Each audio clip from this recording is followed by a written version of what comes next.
Vishnupadaya Krishna Prishnaya Bhutale Shrimate Bhakti Vedanta Shamini Tinamane Namaste Saraswati Devi Gauravani Pacharine Nirvisesa Shunyavadi Paschati Dasataya.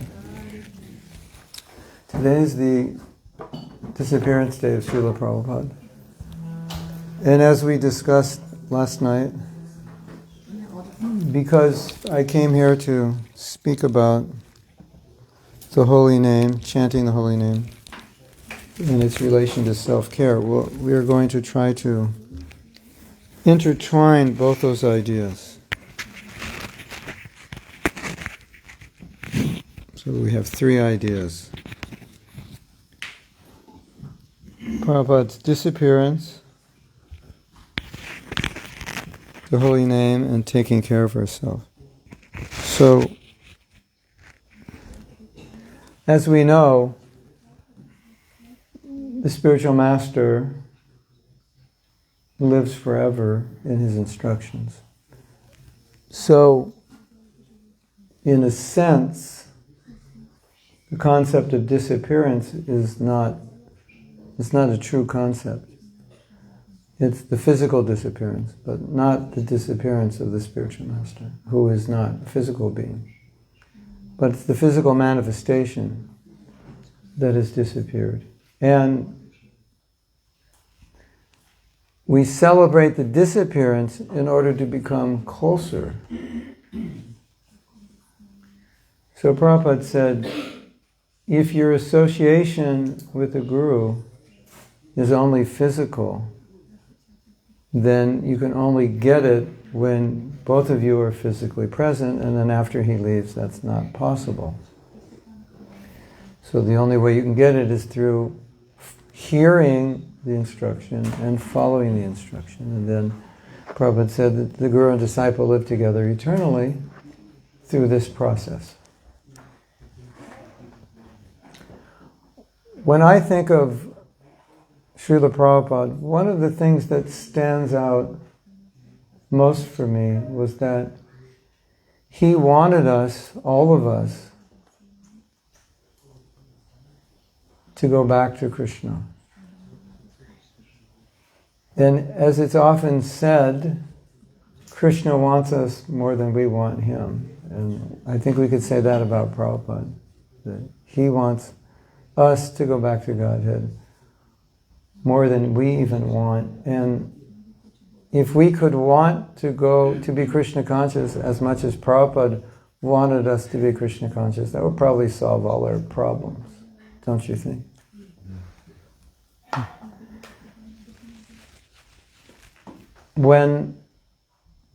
Often when I chant the holy name, I think of this idea desire. Because everything rests on desire, doesn't it? If I had as much of a desire to be Krishna conscious as Prabhupada wants me to have, that would make my life very different than it is now.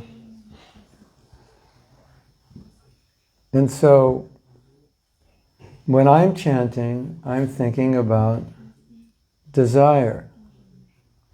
Pure desire. What is the pure desire of the soul? And what is my desire in my present condition? And how close or far away am I from that pure desire? And I think we all feel some distance from it, or a great distance from it, or light years from it. And so as I'm chanting, I'm thinking, Krishna, please help me develop this pure desire. That's what Prabhupada wants. You know, sometimes I say to my disciples at initiation, not always, but sometimes, it's what I say is true, but it's kind of funny to say it, but I say, my duty is to help you go back to Godhead, and your duty is not to make my job difficult. So if you have the same desire that I have for you, that'll be good. And if you don't, then we have a problem. Because I'm pulling the rope and trying to get you this way, and you're kind of not really letting me pull you. So, as we know, the holy name awakens love of Krishna. Love of Krishna means anyabhilashita shunyam, the pure desire to serve without any other motive.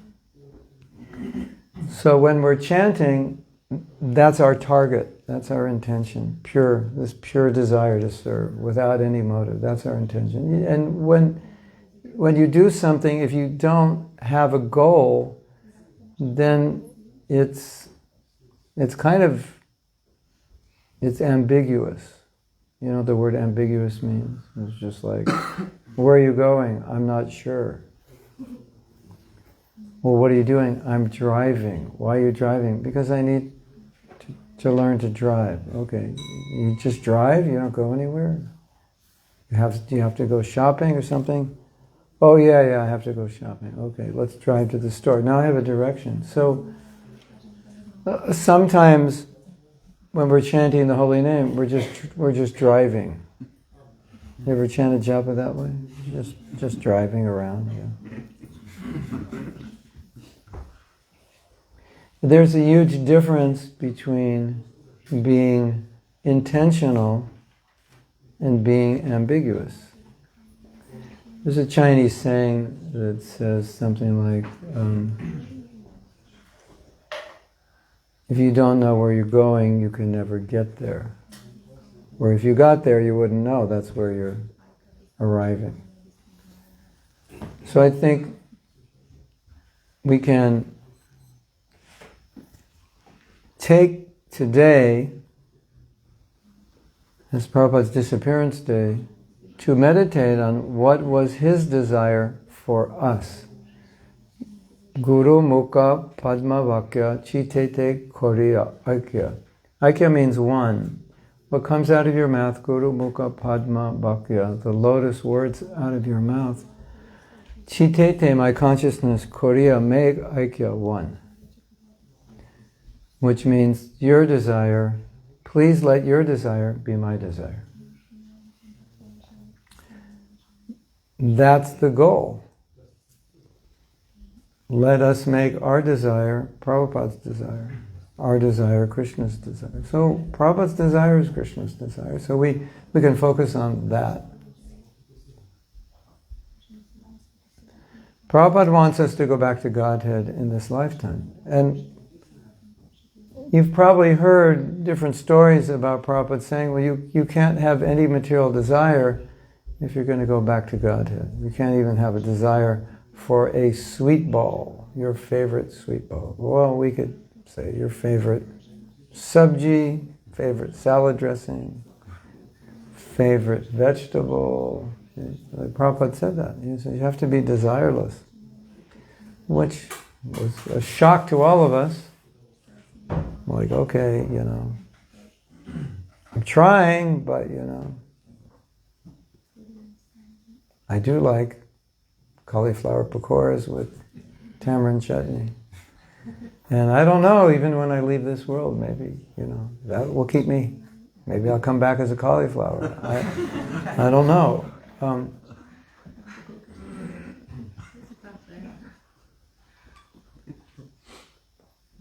Sometimes teachers in the Eastern tradition will exaggerate a little to scare you.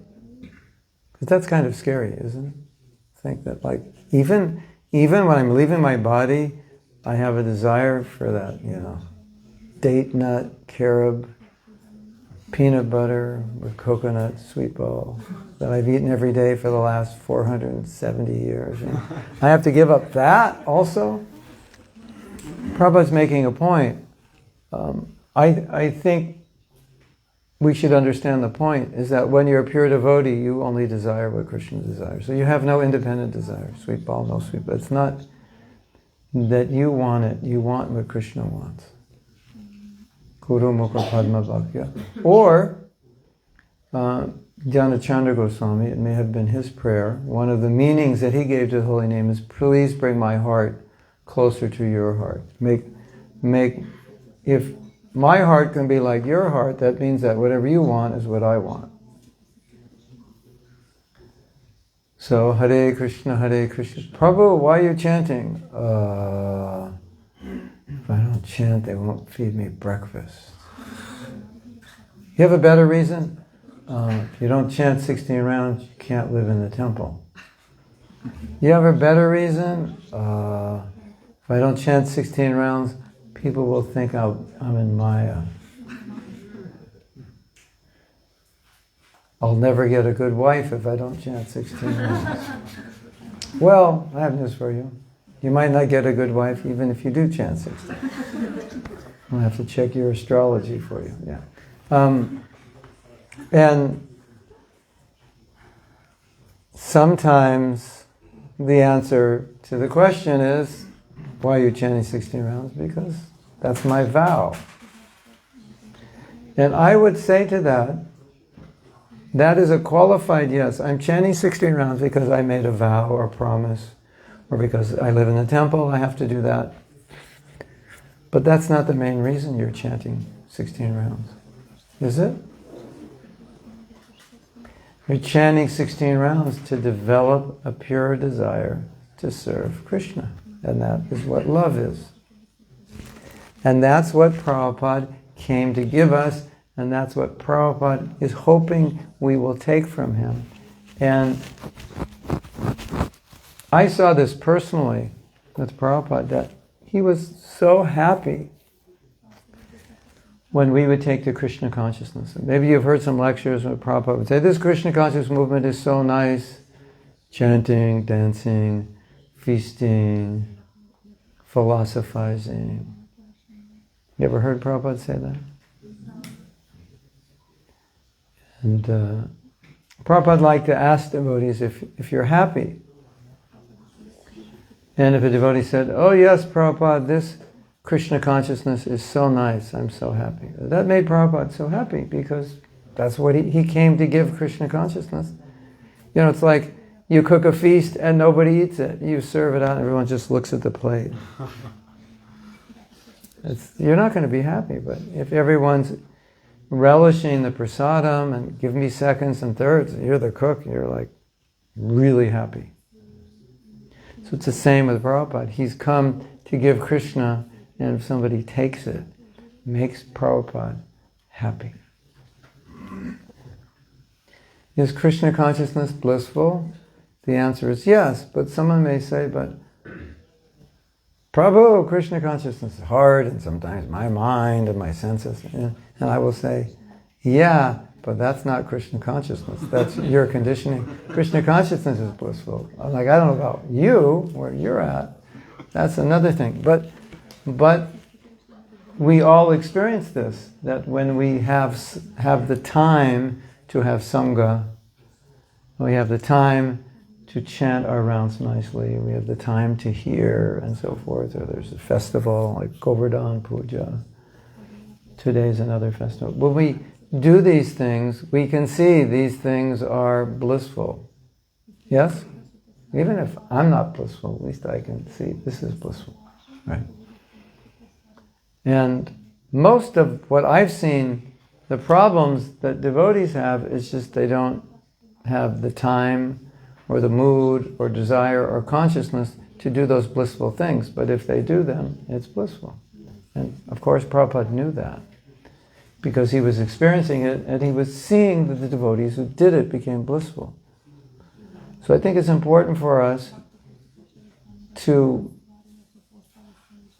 see things from Prabhupada's perspective. You know, we're so conditioned to see the universe from our perspective as the center. One devotee said, wherever you go, you're the center. Isn't it? Where am I going to sleep? What am I going to eat? What am I going to do? It's like we're always worried about ourselves as the center, right? But if we are to progress in bhakti, we have to look at ourselves and our desire in relation to what Srila Prabhupada wants, what our Guru wants, what Krishna wants. We have to adjust. It's not a self-centered viewpoint, it's a Krishna-centered or Guru-centered. So I think it would be very helpful for all of us if we become more conscious or aware what Prabhupada wants for us.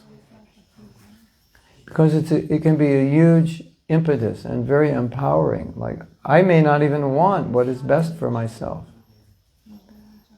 But I know what Prabhupada wants, or if I know what Prabhupada wants, and I align myself with his desire, then I become empowered to do things I wouldn't maybe ordinarily do on my own. I wouldn't have the desire, the impetus, the enthusiasm. Right? Like, how many of you would just, if you never met Prabhupada and devotees, would be chanting 16 rounds a day? Raise your hand. Yeah, it might, you might have ended up in India, wandered into the Gaudiya Math or something. It could have happened, but it's not likely.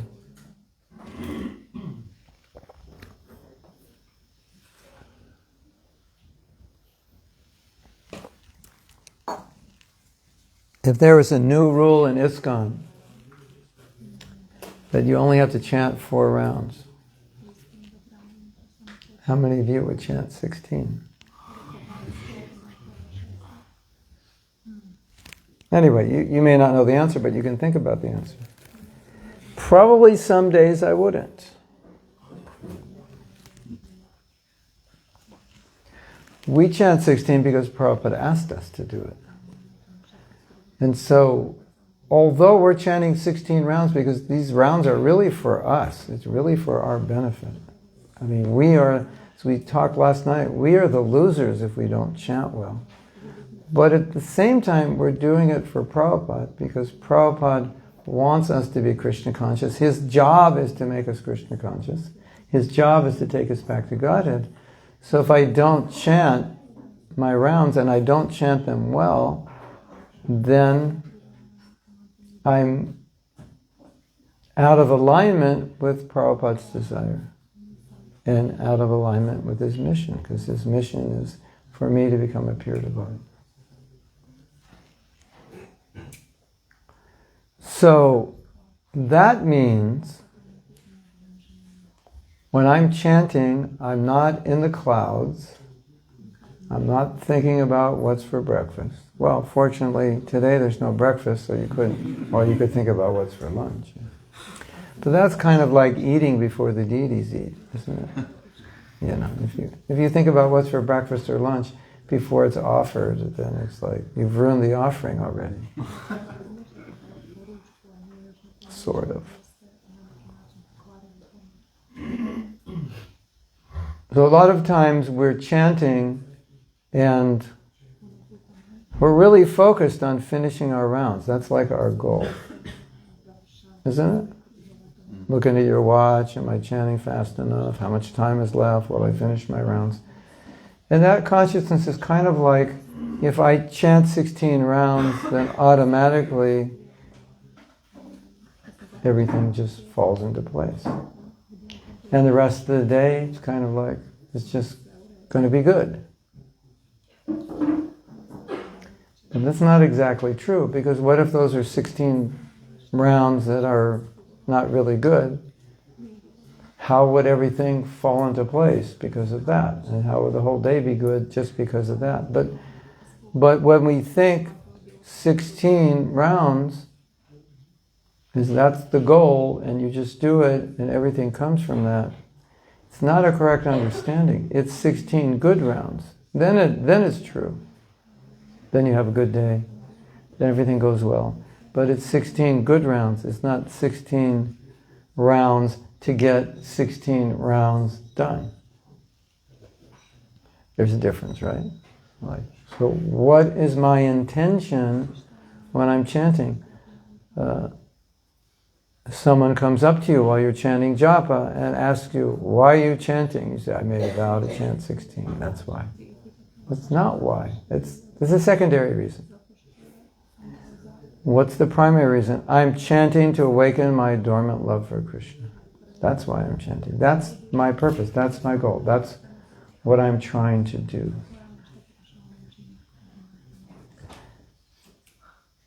Don't forget that when you're chanting.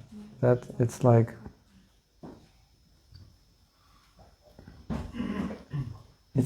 that is the essence of what we're doing, and so it's kind of a travesty, a disaster to forget that. Don't you think?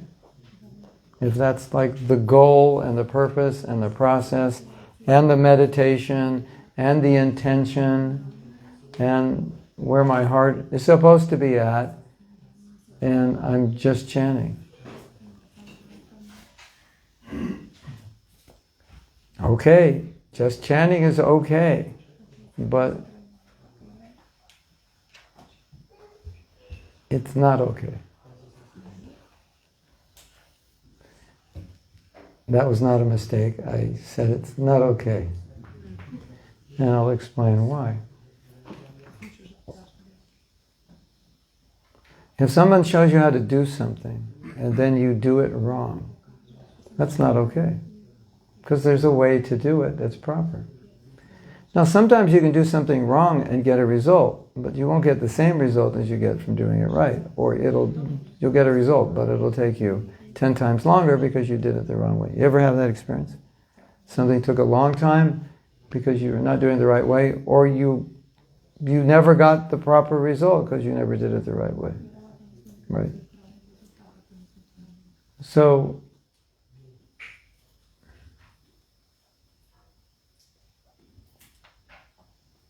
when we chant with the desire to please Krishna, when we chant with the desire, oh Krishna, please, I want to love you, I want to have a pure desire. Please help me. Hare Krishna, Hare Krishna. And that's our meditation, and that's what's coming out of our heart. That is good chanting. So we should ask ourselves, when I'm chanting, what's coming out of my heart? Like if there was a little meter that could read what's in your heart, maybe they have it. I don't know. You have electromagnetic energy coming out of your heart. So I have a little meter, it reads it, reads your desire. So during japa, if I walked around the room and I came up to you, what would it read? I wonder if there's pakoras and sweet rice for breakfast, or would it read, oh Krishna, please, I'm so fallen, I'm so low, please help me develop a pure desire. What would it read? That's a question we can ask ourselves to focus on our japa, and if we lose focus, to regain focus. What What am I asking Krishna for? Now, you know, Krishna says in the Bhagavad Gita, ye yata mam prapadyante. That means, it basically, you know this phrase, you've heard this phrase, garbage in, garbage out. Have you heard that before? Garbage in, garbage out. That was a common phrase when photocopying was popular. Like, photocopying, the photocopying is popular. It came in around like the 60s or something. So you put in something to copy, you put in something to copy, and it's already like the 6th copy of something. So in those days, like now, you make a copy, it looks pretty much like the original. In those days, everything was one generation worse. It was like cassette tapes. We used to have cassette tapes, right? So that means the original recording was on tape. And then that was already not as good as digital. Well, you could argue. It depends how you record it. If you record it in an expensive studio, it may be better than digital. But once it goes to tape, the quality goes down. And then sometimes you'd have a tape and I go, Prabhu, could I copy that tape? So then, you spend all this time and money to make this pristine recording and people are copying a cassette, and it sounds like, Hare Krishna, Hare Krishna, You ever heard a cassette like that? Or recording? It wasn't recorded that way, but it's, garbage in, garbage out. So if, you're copying a bad copy, it comes out worse. So, you're making a photocopy. How come this photocopy doesn't look good? Garbage in, garbage out. Right? So remember this statement, because it fits perfectly with ye yatam mam prapadyante. Because Krishna is saying, I'm reciprocating. So Krishna is the photocopying machine, but he makes it 10 times better. It's a new technology.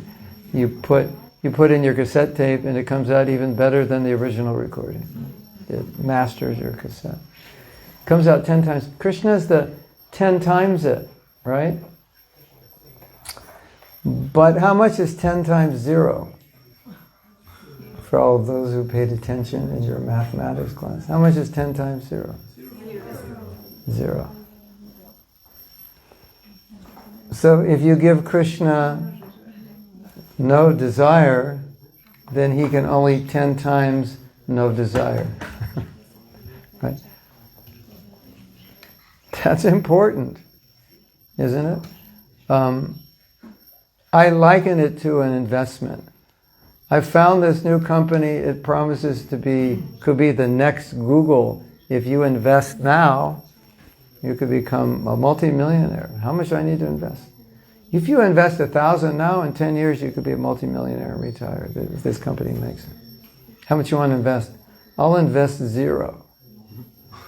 I don't have any money. Well, Prabhu, if you have to invest something to get a return on it, well, I have a 0. Do you ever feel like you're investing 0 in your japa?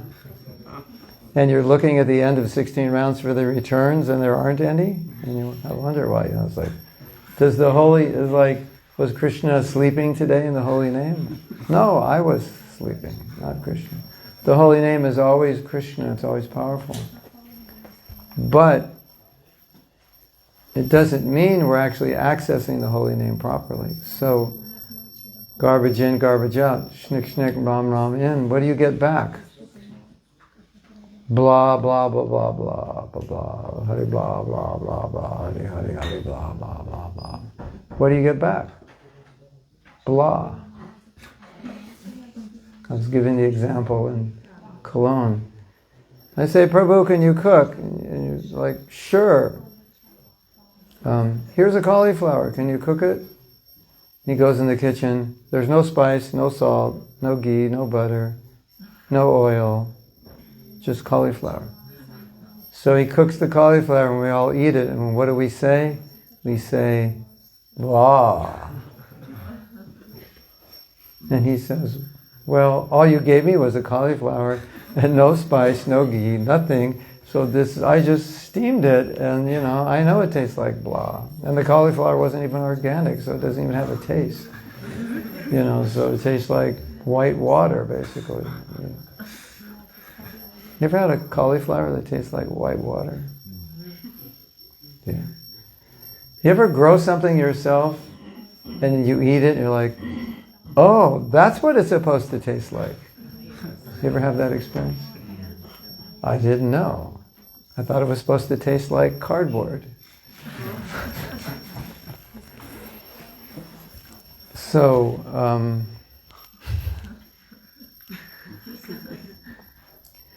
if you offer Krishna a cauliflower with no spice, don't be surprised if that's what you get back.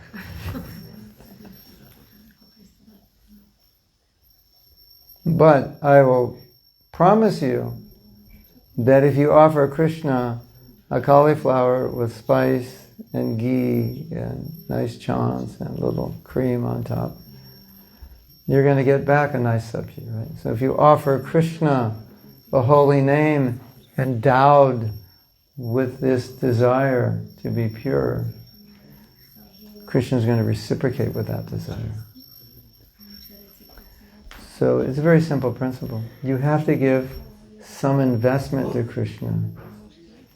Krishna is your investment banker, whatever you call them. Broker. Right? What do you call them? Investment broker? I don't know, I never did that. I'm a Brahmin, just get money and spend it. Rich today, poor tonight. So, you give nothing to your investment banker. He's like, I need something to invest. So Krishna is the same, Krishna, I want the nectar. Please give me the nectar. And Krishna says, how much are you willing to invest? Invest something. Does that make sense?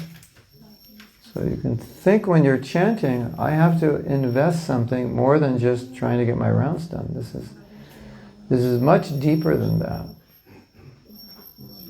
Now, something that's very important to understand in connection with what we're speaking about. Krishna actually wants to know what you want. And it's really part of our process to ask Him to fulfill our spiritual desire. You look at the teachings of the acharyas. They're all praying for something that they need. But what they need is to advance their Krishna consciousness. So what they need is something that would be pleasing to Krishna.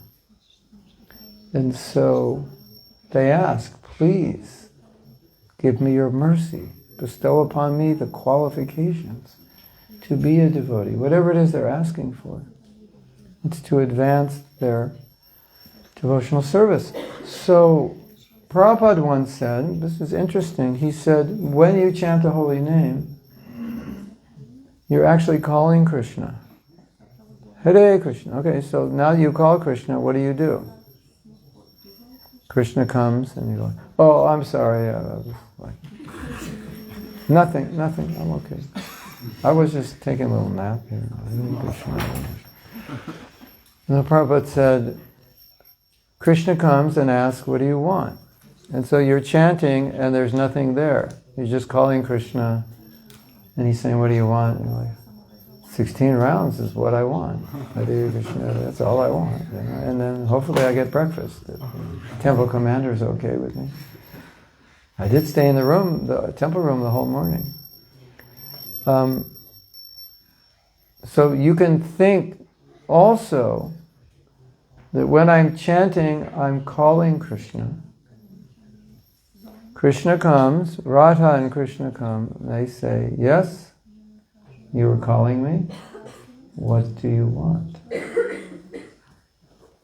And so Prabhupada said, you express what you want, what you need, what you desire through the holy name. And some people have a problem with this because they say, but I thought I was just supposed to hear. Yeah, we talked about that last night, but you're not a dead stone. Okay, I'm just going to chant and hear. And I won't, aside from that, nothing else. No feeling. That's not the proper understanding. Krishna's asking you, what do you want? And you express that need, that desire, that aspiration, that intention through the holy name. How do you do that? I will solve the problem for you right now. Think of an offering of bhoga.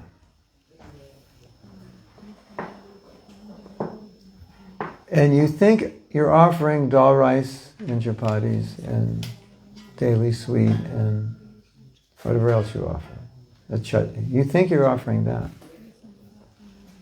But actually, you're not offering that. What are you offering? You're offering your bhakti, but you need something to carry your bhakti to the deity. You need something to put your bhakti on. So your bhakti goes on the chapati, it goes on the rice, it goes on the sabji, the chutney, the sweet. That's where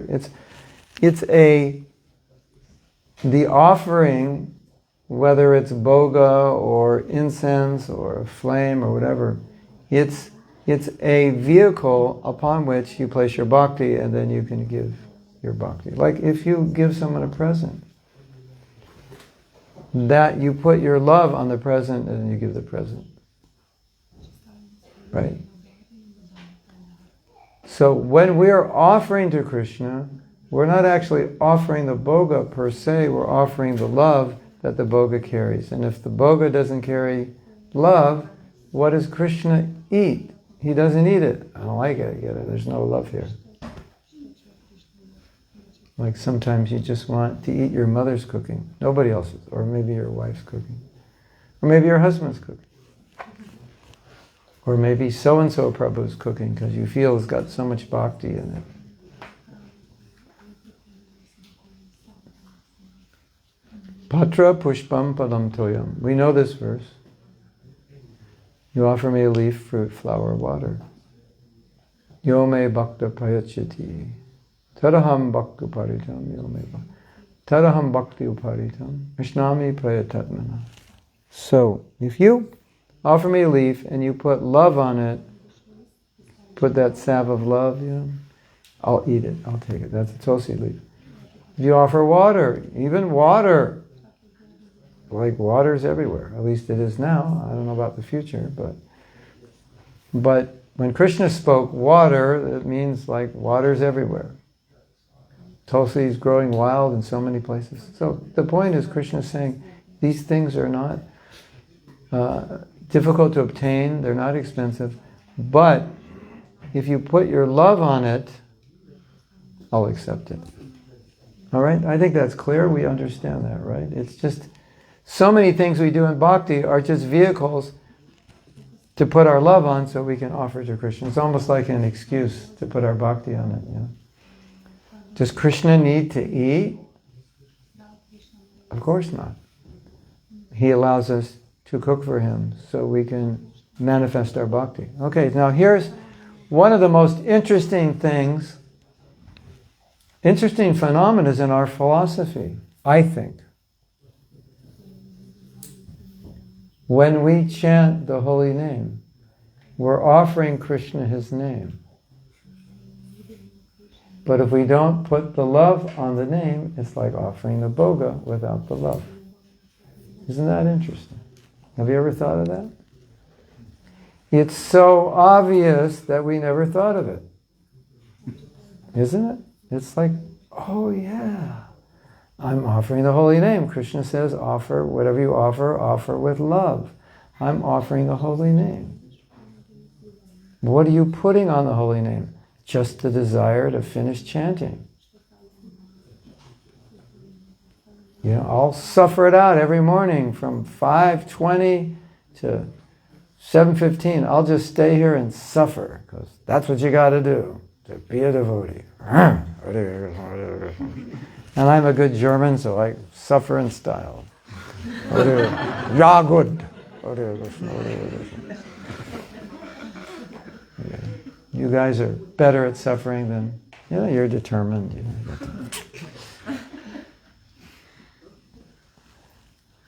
And Krishna's saying, whatever you offer me, put your love on it, and then I'll accept it.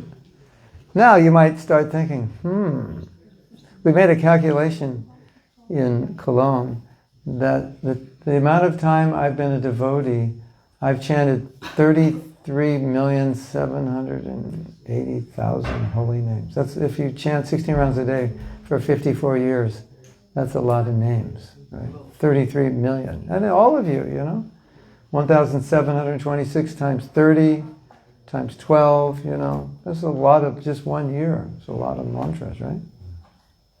700,000 or something crazy, every year. And now you're sitting there thinking, I wonder if Krishna accepted any of them. All right, I'm trying to scare you. Did I scare you? Prabhu, you didn't scare me. You disappointed me. I'm finished. Here's my bead bag. I'll see you later. It's impossible. During one japa retreat, a devotee turned in their bead bag. They said, it's impossible. I can't do it. I would like to offer you this meditation, this idea, that when you chant the holy name, it's the same as this verse, Patra Pushpam Phalam Toyam. We could add Patra Pushpam Phalam Toyam Nam. Yome Bhakta Pracha. Just add that. When you offer this holy name, offer it to me with some love, and offer it with your intention. If you say, well, I don't have love, okay, offer your intention to have love. Hare Krishna, Krishna, I want to love you. Help me love you. Do you ever feel like that? Krishna, I need your help to love you, because I don't. And I know you want me to love you, and I know you love me, and I need your help to love you. Hare Krishna, Hare Krishna. So, Krishna's asking you, what do you want? You express that desire to him. That's your love. That expression of that desire, that's part of your love. Your desire to love is your love. Prabhupada was asked, in a traditional marriage where the husband and wife, like in some parts of India back some time ago, maybe even today in some places, you don't meet your wife until the wedding. That's the first day, So it's obviously it's a different paradigm, right? There's not a lot of high expectations. It's a dharmic thing. You're coming together to raise a family and so forth. So Prabhupada was asked, he said, how can they stay together? They just met. They don't even love one another. He said, well, by staying together and serving one another, the love will develop, right? So it's kind of like that. It's like, here's the holy name. It's like an arranged marriage. It's like, oh, this is the mantra you get. It's been chosen for you by Mahaprabhu. But I like this Om Mani Padme Om mantra. Or just I like the Om.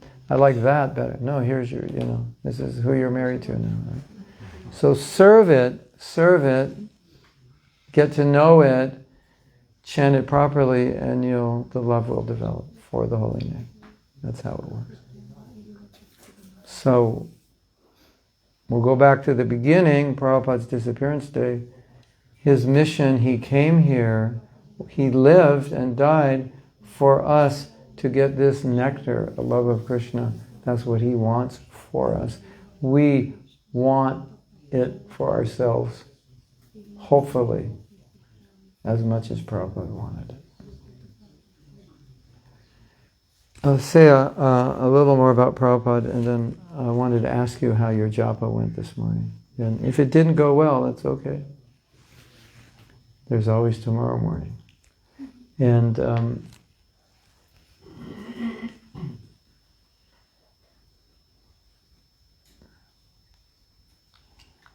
it's so beautiful to have someone who desires your well-being even more than you do, isn't it? So Prabhupada's behind you, your ever well-wisher, pushing you. If you fall, you just open his book and it lifts you back up. He's always rooting for you. He's always pushing you. Let us meditate today on this. This is what Prabhupada came for. He came to push us to Krishna. Let him do his job. Don't fight. If you just let Prabhupada do his job, it'll be very easy for you. Krishna consciousness will not be hard. This is a beautiful meditation for today. Let Prabhupada do his job. He does it perfectly. If we let Prabhupada do his job, then our Krishna consciousness will go well. If we don't read his books, we're not letting him do his job. If we don't chant properly, we're not letting him do his job. We're not serving in the right mood according to how he teaches in his books. We're not letting him do his job. Right? So it's Krishna consciousness.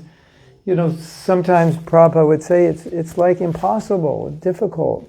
And sometimes he would say it's easy. So how could the same thing be difficult or easy? Well, it depends on your execution, your consciousness, your attitude. And the right consciousness is quite easy. And the wrong consciousness, it can seem impossible. Right? So, okay. That's a little kata. At 11 o'clock, I am going to give a class about Prabhupada to devotees in China. So I'm assuming most of you are busy. But if you're not, you can come to my room next to Gopi Gita's room. And that's where I'm giving the class, so if you want to come, you're invited. And we'll churn the ocean more about Prabhupada.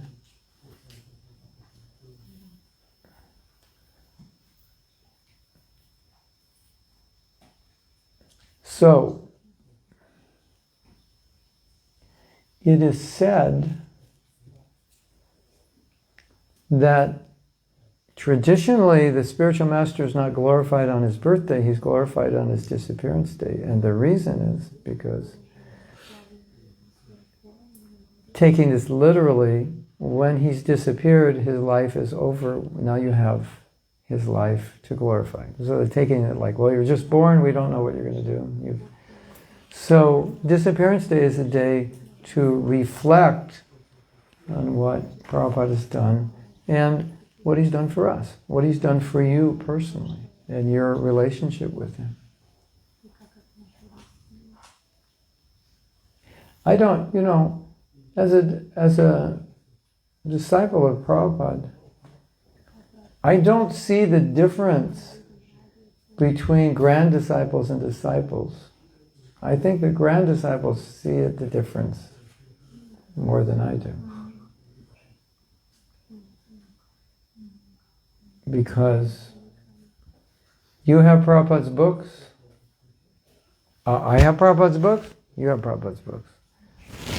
I have Prabhupada's Murti, you have it. I can do puja to Prabhupada, you can do it. You can have your own Prabhupada Murti, you can do puja at home. We have the deities, you have it, I have it. All the lectures of Prabhupada.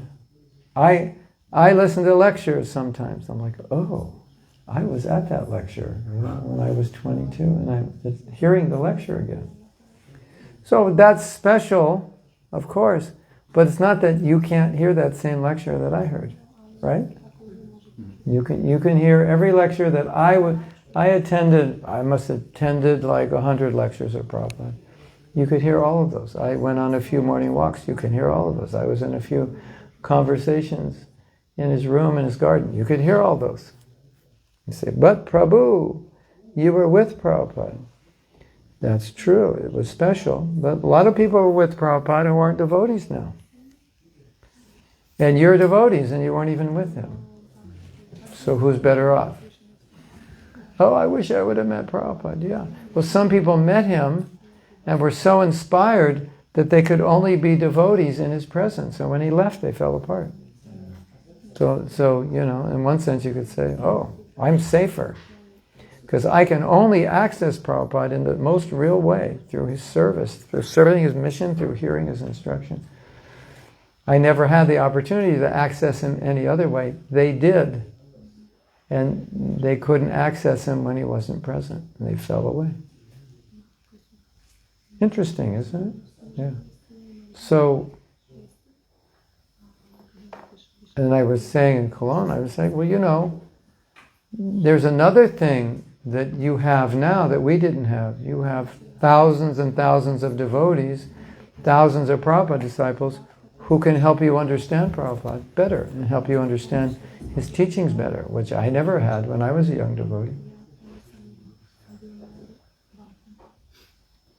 When I was a young devotee, the devotee who gave class every day had been a devotee in the movement for 3 years. And at that time, there was Bhagavad Gita, teachings of Lord Chaitanya, which nobody understood, or I don't even think we read it, and the first canto of Bhagavatam, which nobody read because nobody could understand. So we didn't have Bhagavatam class, we had Gita class in the morning, Gita class in the evening. We had no Sanskrit. Like, where are we going to go to memorize a verse of Bhagavad Gita? Because we didn't have the Gita in Sanskrit. The only way we could learn a verse is if Prabhupada quoted it in a lecture, and we kind of tried to figure out what he said. Now this is going to sound weird to you. And the reason it's going to sound weird is because it is weird. That's why it's going to sound weird, okay? We had the first canto of Bhagavatam. Nobody read it. It was like way beyond our we didn't even, Bhagavatam was just like, what's that? Oh, that's the Bhagavatam. Ooh. We don't understand it. We're too young. With no classes on it. No. Hridaya Nandamaraj, Bhakta Howard, he read it. He had a brain for it. But everyone else was like, well, Howard couldn't read it because he's like a genius, but... So we had no Bhagavatam, and even if we did, we only had the first canto. So you know what that means? We had no idea what Krishna does. Because what Krishna does came out first in August of 1970 in the Krishna book. Before August 1970, whatever Krishna did is only if Prabhupada told you a story did you know. And so he told a few stories. But most of Krishna Lila we didn't know. And you're all thinking, oh, you had it so nice, you with Prabhupada, and no books, no Bhagavatam, no thousands of devotees, no India, no, You think that was easy? Not necessarily. Of course, we had Prabhupada, but... And then Hridaya Nandamaraj, he started giving Bhagavatam class. So this was probably February. And he had joined ISKCON in August. So September, October, November, December, January. So he'd been... Your Bhagavatam class is being given to you today by Bhakta Howard. No, he had just become Hridayananda Das Brahmachari. Maybe. He's been in the movement 6 months. Okay, he's smart, he understands philosophy, but you can't understand as a 20-year-old, he was 20 years old or 21, deeply. So that's what we got. We got something, but nothing really broad and deep. So, and we didn't have Prabhupada Leelamrita, and Prabhupada hadn't done all the Leelas, but you have these things, that's my point. And you have access and connection to Prabhupada equal to any of his disciples. Don't ever think you don't. Because initiation is a formality, and Prabhupada said, if you agree to accept the Guru, that's your initiation. And then the actual ceremony is just formality. You're already initiated. So by the time a devotee sits in the fire, they're actually already initiated because they've already accepted their Guru. And what is the most important thing? You don't go back to Godhead by Diksha, you go back to Godhead by following the Siksha or the instructions. It's the instructions that take you. The instructions are that rope that pulls you. You grab onto it and it will pull you up. So you think, well, I wasn't initiated by Prabhupada, he's a Mahabhagavad, my Guru is nice, but he's not Prabhupada, and I don't know if I'm going to make it, and it's not true. You have You have the Mahabhagavat instructions. You have everything. Don't think you don't. Don't think you're less. You're actually more. Then you have a guru who can tell you about Prabhupada, who can give you even more. Yeah, you're better off. Hare Krishna. We go till what time? At least until 9. At least till 9. That leaves after 9 open for possibility. Yeah. Well, there's no breakfast. What time is breakfast normally? Usually at 9. 9. Oh, there's no breakfast. Sorry for the bad news. You know, one devotee said, I don't know if this is true, but it may be. It's not that Prabhupada told us to do this. He said, the reason the fasting goes on the appearance and disappearance days is that traditionally they would have celebration all morning, so there was no time to eat. So it wasn't like you're supposed to fast on the appearance or disappearance. It's just like, that's the way the festival went. We just don't stop, and then we go till noon, I take it, and we take prasadam. So that's how the fasting happened. Now you're all going to go, okay, sounds good, what's for breakfast? Anyway, we follow that tradition, even if we don't go through everything. So, last night I was talking to the devotees, and I was saying that when you sit down to chant, one of the things you can think about is that I care too much about myself, or I love myself too much to allow myself to chant bad japa. And we said, try to bring that into your japa and see if that helps. And I told you I would ask you the next morning, which is now, how it went. So I'm asking how it went, and I just need some devotees to tell me what happened. And if you were challenged, if like it didn't go well, maybe your japa was worse than normal. That's, it's okay. We just want to discuss this. So, who would like to share the good and the bad of their japa from this morning? Any realization they got? Microphone's dying. Maybe I can. Yeah, you have the mic. Krishna's arrangement. Thanks to the self-care, I heard Rama, Rama and Hare all in one line. Wow. First time? You cared enough to listen. You cared enough to care how you're chanting, so you were able to listen because you cared. Is that what you're saying? Something like that, yeah. Beautiful. Thank you. Burijan Prabhu said, I think he said something like, after 2 years of chanting japa, I finally heard one Maha Mantra. Yeah, sometimes it's like that. Finish your rounds and you have this huge realization. Prabhu, I had an amazing realization. What was it? I didn't hear one mantra. That's my big realization for this morning. Okay, thank you. Who else would like to share? Or as I often say, who wouldn't like to? Who else doesn't want to share? Because I'll call on you. Yes. Hare Krishna.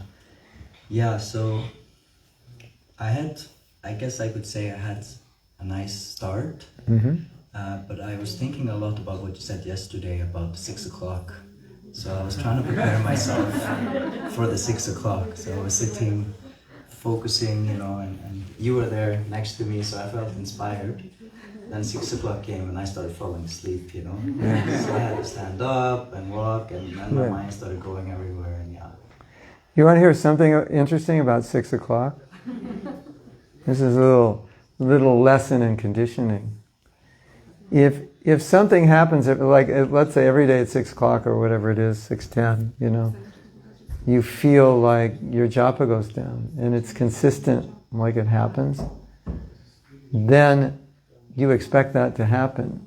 It becomes like a belief. 6 o'clock japa gets difficult, and so you might be wide awake and everything's good, but it's 6 o'clock. I'm spacing out. I'm supposed to space out. It's subconscious. Like I'm supposed to be tired. I'm supposed to space out.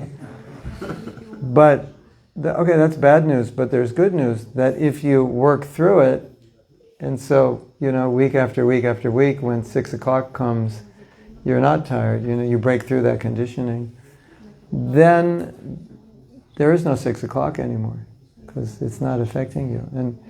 And this is, it's really important point, because I can condition myself to chant in a certain way, which is very good or very bad. And I will expect that that's how my japa is going to be, because I've conditioned myself to chant that way. Which is why I find it extremely dangerous to chant bad japa over a long period of time, because it conditions us to think that's as good as it can get. And the way beliefs work is that if you go against your beliefs cause you to go towards your belief. So if your belief is, my japa is not good, and you actually chant well, your beliefs will say, whoa, something's wrong here, you have to chant poorly to be aligned with your standard of bad japa, which you expect. That's pretty scary. Now you may say, does that really happen? And yeah, it's subconscious. It does happen. So, that's good news and bad news. The bad news is that happens. The good news is you can condition yourself through practice to develop a good habit of japa, and then there's no 6 o'clock anymore. There's no struggle anymore, because this is just how I do it. Right? It really is dangerous to chant bad japa consistently. Many of you have been to japa workshops, japa retreats, right? And you may have experienced your japa was really good for a while. Sometimes it was like good for months, but there's the tendency to go back into the old way of chanting. And once you go back in that old way, it's very easy to stay there. Like it's an effort to stay up here because you're changing your habit. But once you go back into that habit, it's like an addiction. It's just, you just do it because you're so used to it. And that's why, at least we should be aware of it. Like it's very easy to slip down. I call it the default setting, the way I've chanted for most of my life. And what I experienced at the first japa retreat that I attended, it was like it interrupted the patterns. The old patterns got interrupted by better patterns. So then it was just a question of maintaining those patterns. And if you will notice, if you just pay attention, especially if you're in Mayapur, if you pay attention, you'll notice that every day there's some devotees, they just sit down, Hare Krishna, Hare Krishna. They don't even open their eyes for 2 hours. They don't do anything. And they do it every day. And you can understand, they've been doing that a long time, and they've conditioned themselves, and that's just how they chant. Now they really don't know how to chant bad rounds. They've conditioned themselves to chant well.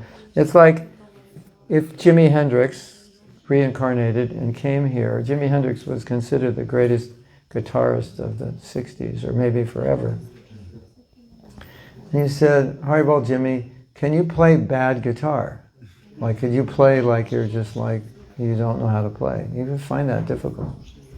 Because he can play with his teeth, right? You ever see him play with his teeth? I actually saw him. I'm that old that I saw him. And like the best guitarist of that era would watch him play, and I'd be like, I don't even know how he's doing that. Like, so, Jimmy, can you play like everybody else? Like, how do you do? Ding, ding, ding, ding. He can't do it. It's just like. So, wouldn't that be nice to get to you practice your japa, connecting with the holy name deeply, offering your love and devotion, connecting so deeply and doing it consistently, that you come to a point where you actually forget what bad japa is like. Like, I forgot. I don't know. It's been such a long time. And I know the proper way to do it now. And so it's really hard to do it the wrong way because I know the right way. That's what we want to do. And you can do that. You can get there. And it's manifest in so many devotees who every day, day in and day out, you can see they're just, it's like japa, that's it. This is what they do. And if you try to talk to them during japa, they won't talk to you. It's like, no, Hare Krishna, Hare Krishna. They're trying to talk and you're like, Hare Krishna, Krishna Krishna, Hare Hare. They just won't. That's how they do it. So that's what we want to try to achieve.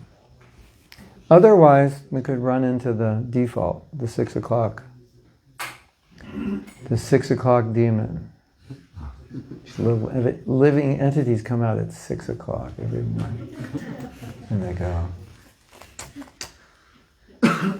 you got something to do later. You should think about it now, because you might forget. And you are kind of tired.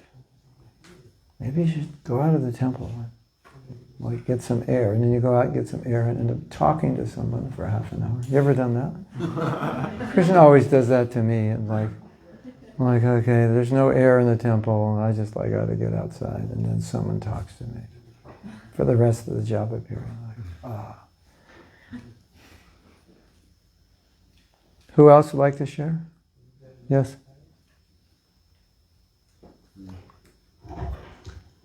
When you said yesterday that we will have this exercise, so I already got excited, maybe put some expectations.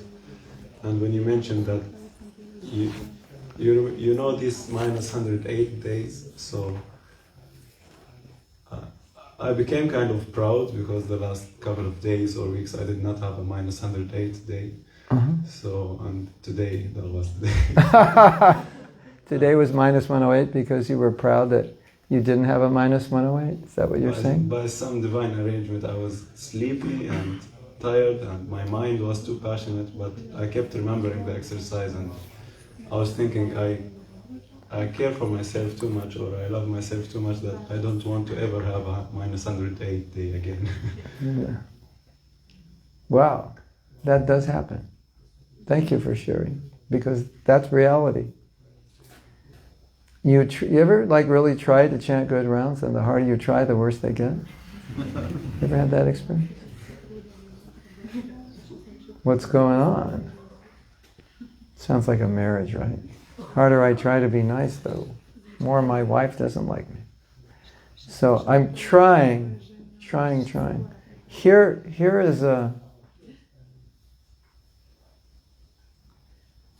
is the key. So I have to tell a story, and it'll connect you to exactly what you're saying.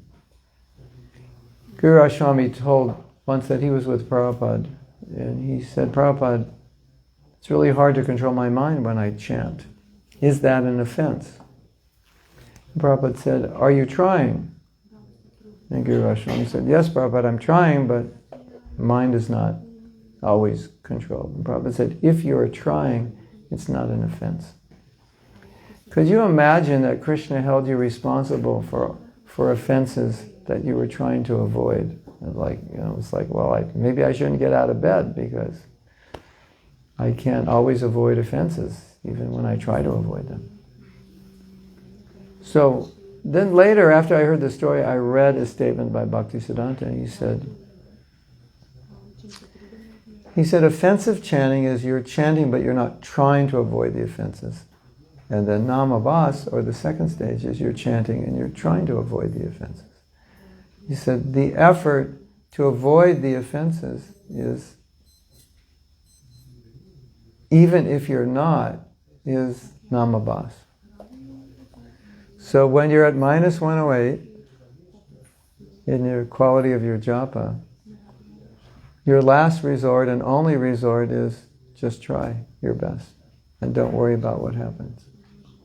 Because that's what that's where the quality is in the effort. Because you ever try to do something and it just doesn't come out right? So you can't be faulted because you did it right, you made the effort, it's just for one reason or another, it didn't come out right. So it's the same with japa. You try, sometimes it comes out better than others. But if you've tried, you can be satisfied that it's not offensive. I've done my best. And that's what Krishna sees. Krishna is looking at your effort. And I believe that sometimes Krishna says, okay, no nectar for you today, because I want to see if you're going to still try. And then you try, and Krishna says, okay, we'll give you nectar on the 9th round, or the 12th round, or the 4th. You ever have that experience? And then you think, oh, I'm glad I didn't give up, because Krishna seems to have reciprocated. So we can think that way. Maybe Krishna is just looking at you. So I'm going to take away the nectar, and I want to see, are you going to still try?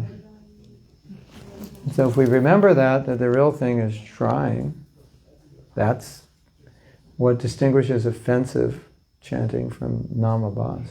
The effort, not the result, because I can't control it always. Then we can be okay, even if the result's not good, because we're doing our best. You can't do better than your best, can you? And Krishna's not some kind of person who doesn't accept, he only accepts perfection. For him, your perfection is your effort. So that's important. So I'm glad you brought that up. Anyone else? Yes. What was it? In the back.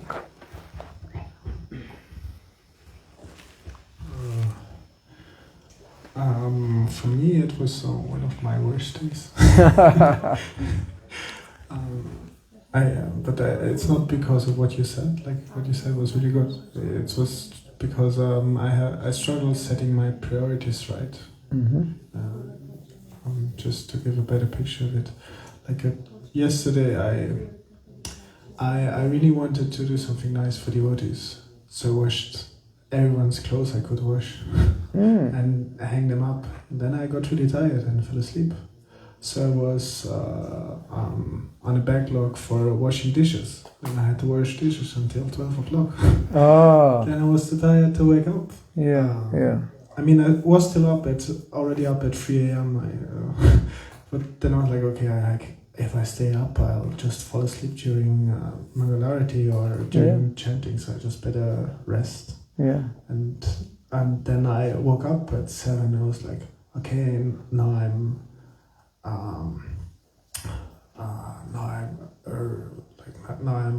awake, but I haven't shaved in a while, so how can I present myself in front of the Lord without shaving?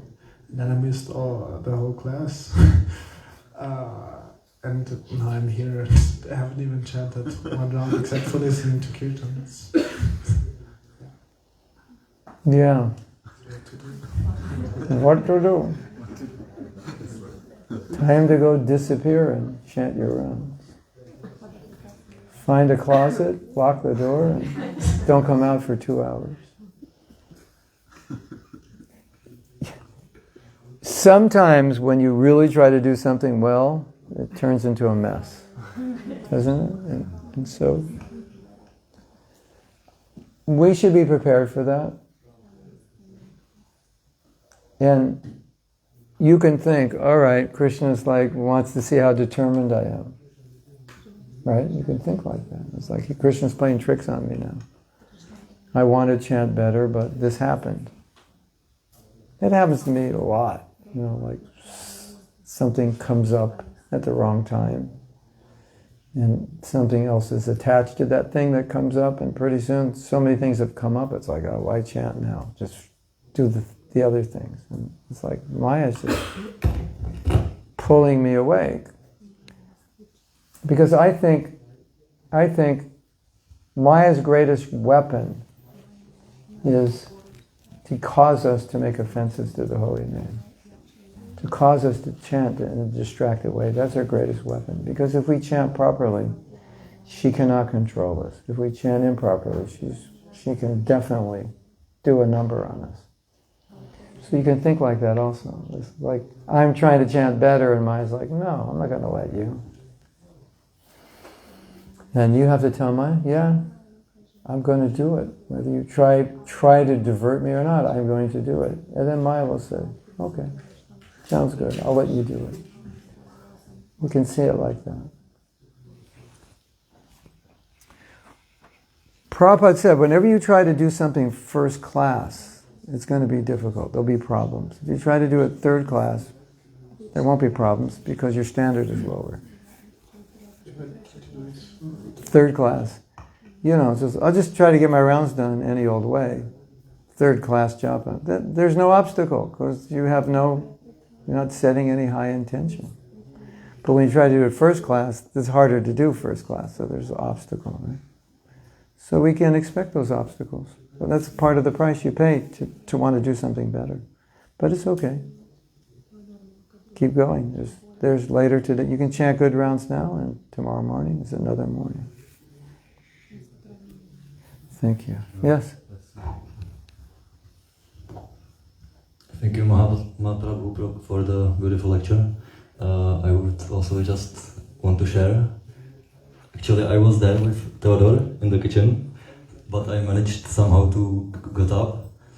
And at first, I was really grateful to be able to sit next to you during chanting, because I felt shy to go closer, but eventually you went to the place where I was.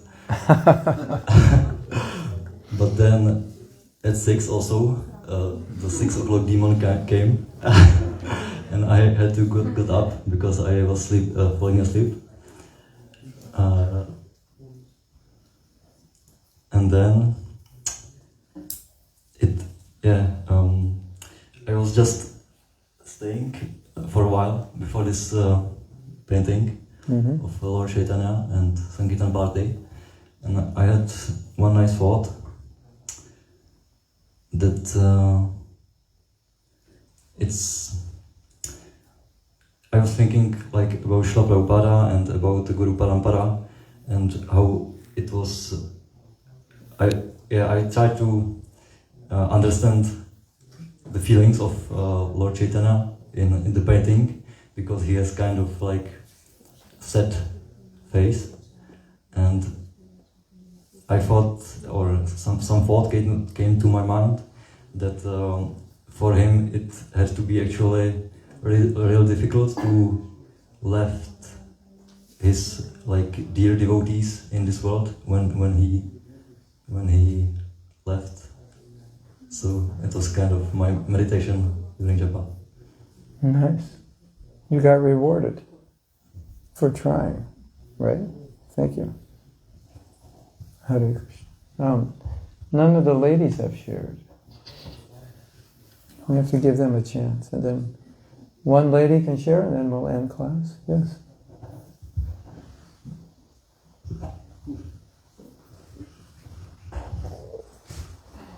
Hare Krishna.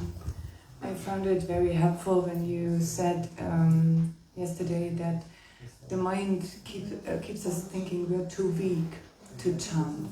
And I really know that. I'm too weak, I'm too sick, I'm like this and that, and like everything, like those things come up. And like last night I was like really tired and I was like, oh my God, I'm too tired to chant. And then it's like, no, wait. No, I'm not. I'm gonna chant. And for me, it's a nice meditation also. My Guru Maharaj, he was like in the process of dying, he was like making it a point to chant his rounds every single day, even if it took him the whole day. And this is like me thinking, okay, I'm totally healthy, so I should be able to chant my rounds. So thank you for that advice yesterday. Such a good example. You've probably all heard of Jayananda Prabhu. I had the fortune to have his association in different temples at different times. Jayananda Prabhu had leukemia, and he was living in Los Angeles. And if you go south from Los Angeles, about 150 miles, you end up in Mexico. And unlike in Germany, America has very strict standards of protocols for curing cancer. And if you don't follow the protocol, even if you cure the cancer, you'll lose your license. So they had to put their clinic in Mexico because they don't have the protocols. And so he's trying to do a natural cure. He has leukemia. And he gets up every day at 3 o'clock to chant his rounds. It's a really good example, isn't it? Like your Guru Maharaj also. Bhakti Tirtha Swami also. Same thing. You know, Marana Swami said, you don't have to chant your rounds. He was in like severe pain, and Maharaj said, no, I have to. I vowed to Prabhupada every day I've done this. So, Jayananda had a morning program with leukemia. In case you think morning programs are difficult, think of Jayananda.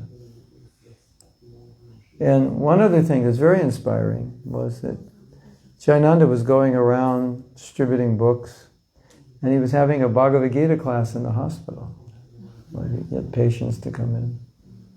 It's Mexico. Mexicans, if they were mostly Mexicans, they're very open. But the hospital was upset that he was doing that. They said, you can't do that. You know what he did? He said, if I can't preach here, there's no reason to stay. And he left. To die. It's like, what's the point? What an inspiration. He wrote Prabhupada, said, I'm wasting time and money here in the hospital. Maybe I should just die. Prabhupada said, yes. He agreed. That's what he did. Sadhana with leukemia. He had leukemia. He was at Rath Yatra also before that. He was in the Rath Yatra. He didn't tell anybody he had leukemia. He didn't want anybody to know. He didn't want anyone to pity him. And he was at Rath Yatra. He was actually limping, but nobody noticed. One devotee noticed. So why are you limping? He said, I have leukemia. He didn't tell him. He said, don't tell anybody. Hare Krishna. So, when 6 o'clock comes around during japa, you can think of Jayananda, Kadambakana Swami, Bhakti Tirtha Swami. They did it. Hare Krishna. Thank you very much. So, those of you who want to come to my room, I'll be talking more about Prabhupada at 11 and also at 3:30. I have a class. These are classes I give normally, so I'm trying to continue. 3:30, it's translated into Russian, and 11, it's translated into Chinese. So, Hare Krishna. Srila Prabhupada ki jai. The ceremony this morning, how long is it going to last? 12, starts at 12 till when? Starts at 1, no? No, we will do it in the afternoon, like we proposed after the Sunday Arati. Okay, so there's nothing at noon today? There's normal noon Arati, but Okay. we're not congregated. We'll congregate in the afternoon. Okay. Sunday Arati. So we need to find out exactly the time Prabhupada left. Was it 7:20? Does anybody know? Between 7:20 and 7:30. I'll just search Oh, it again. between 7:20 and 7. No one has the exact time? You sure? I'll just search it. Yeah. Okay, well let's say 7:20. Oh, so what time do you want us to meet here? 7:15? No, we meet at 6:30 for the Sunday Arati. Oh, okay, so we just have to Go figure it out. to our down the Rastakam, and then it will be natural transition. Yeah, okay. You have to hurry up to be done right. So. Okay. Thank you very much. 7:20. 7:20. That's what I thought. Okay. Srila Prabhupada ki jai. Shri Shri Prahlad Nrsimha ki jai. Go Brahmanandi Hari Hari Bo. Gaur Bhakta Vrinda ki jai. You give them darshan. Yeah.